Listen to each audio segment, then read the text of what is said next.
નમસ્કાર અને આજના વિશ્લેષણમાં સ્વાગત છે. ચાલો આજે આર્ટિફિશિયલ ઇન્ટેલિજન્સને લઈને જે ડર ફેલાયેલો છે તેની પાછળનું તર્ક શું છે એ સમજીએ અને એ પણ જાણીએ કે શું આ ડર ખરેખર વાજબી છે. તો ચાલો આ વાતમાં થોડા ઊંડા ઉતરીએ. આજકાલ તમે જુઓ તો ઇન્ટરનેટ હોય કે પછી સમાચારો બધે જ એક વાત ગૂંજી રહી છે અને એ છે આર્ટિફિશિયલ ઇન્ટેલિજન્સ એટલે કે એઆઈને લઈને એક ઊંડો ગભરાટ. એવું લાગે છે કે આ ડર જાણે આપણા સમયની એક ઓળખ બની ગયો છે, નહીં?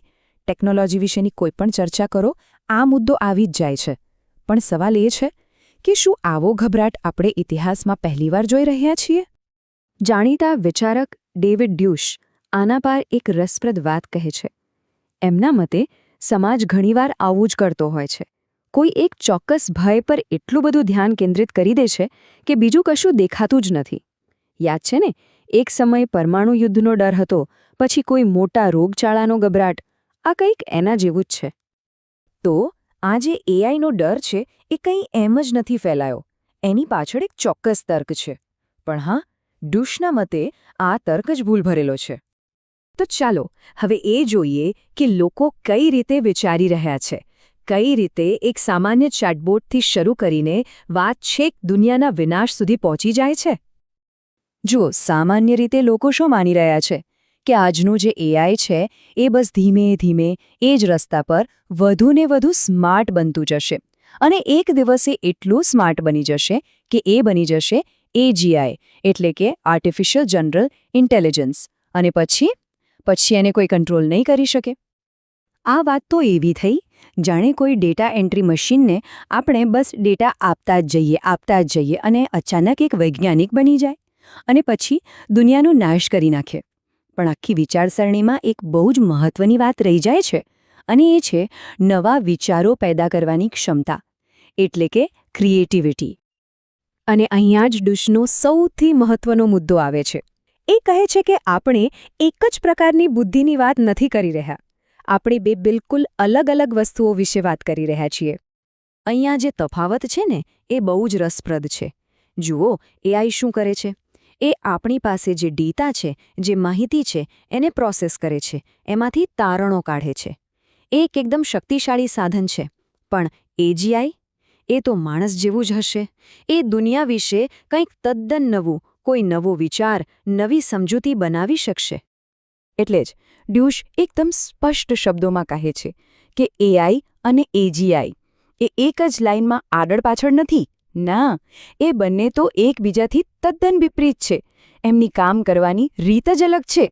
ડ્યુશની દલીલ એવી છે કે આ બધી ગેરસમજનું મૂળ એ છે કે આપણે જ્ઞાન કેવી રીતે બને છે એ જ ખોટી રીતે સમજીએ છીએ. આપણે માનીએ છીએ કે જ્ઞાન એટલે બસ ઢગલાબંધ ડેટા. પણ હકીકતમાં જ્ઞાન તો નવા વિચારો, સર્જનાત્મક અનુમાનો અને સ્પષ્ટતાથી બને છે. હવે આનો મતલબ એવો બિલકુલ નથી કે એઆઈથી કોઈ જોખમ જ નથી. જોખમો તો છે જ, પણ આપણે વાસ્તવિક દુનિયાની સમસ્યાઓ અને ફિલ્મોમાં બતાવે છે એવા કાલ્પનિક વિનાશ, એ બંને વચ્ચેનો ભેદ સમજવો બહુ જરૂરી છે. ડ્યુશ પોતે પણ એ વાત સ્વીકારે છે કે હા, આજે એઆઈને કારણે ઘણા વાસ્તવિક જોખમો ઊભા થયા છે. જેમ કે કોઈનો પણ અવાજ કોપી કરીને કૌભાંડો કરવા, મોટા નેતાઓના નકલી અવાજ બનાવવા, ખોટી માહિતી ફેલાવવી, આ બધું ખરેખર થઈ રહ્યું છે. અને અહીંયા એક મોટો સવાલ ઊભો થાય છે. માની લીધું કે આ બધા જોખમો ગંભીર છે, પણ શું એ એટલા ગંભીર છે કે એને દુનિયાના અંત સાથે સરખાવી શકાય? શું એક હોશિયાર કૌભાંડ અને દુનિયાનો વિનાશ એ બંને એક જ વાત છે? અહીં દલીલ એ છે કે જ્યારે પણ કોઈ નવી ટેકનોલોજી આવે છે ત્યારે એ હંમેશા પોતાની સાથે નવા જોખમો અને નવી સમસ્યાઓ લઈને જ આવે છે. પ્રિન્ટિંગ પ્રેસ હોય કે પછી ઇન્ટરનેટ, દરેક વખતે આવું જ થયું છે અને સમાજે હંમેશા એના ઉકેલ શોધ્યા છે. તો ચાલો હવે આગળ વધીએ અને જોઈએ કે આ આખી ચર્ચા આપણને ક્યાં લઈ જાય છે અને એક સારા ભવિષ્ય માટે આપણે ખરેખર શું કરવું જોઈએ એના પર એક આશ્ચર્યજનક નિષ્કર્ષ પર પહોંચીએ. ઘણા લોકો કહે છે કે એઆઈના જોખમથી બચવા માટે આપણે ટેકનોલોજીની પ્રગતિને ધીમી કરી દેવી જોઈએ અથવા તો રોકી દેવી જોઈએ. પણ ડ્યુશના મતે આ જ સૌથી ખતરનાક રસ્તો છે. નવી ટેકનોલોજીને રોકવાનો પ્રયાસ કરવો એ ખુદ ટેકનોલોજી કરતાં પણ વધુ જોખમી છે. પણ શા માટે?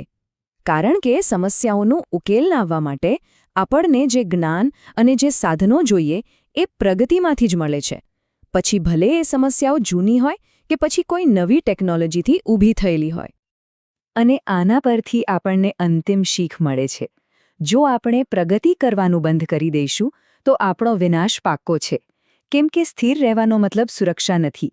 એ તો એવી સમસ્યાઓથી ઘેલાઈ જવાની ગેરંટી છે જેનો ઉકેલ આપણી પાસે ક્યારેય નહીં હોય. તો એઆઈના જોખમને આ રીતે જોયા પછી એક અંતિમ સવાલ મનમાં આવે છે. શું આપણે ભવિષ્યના કાલ્પનિક ડરને કારણે આજની વાસ્તવિક સમસ્યાઓનો ઉકેલ લાવવામાં પાછા પડી રહ્યા છે? આપણું ધ્યાન ખરેખર ક્યાં હોવું જોઈએ એ વિચારવું ખૂબ જ જરૂરી છે.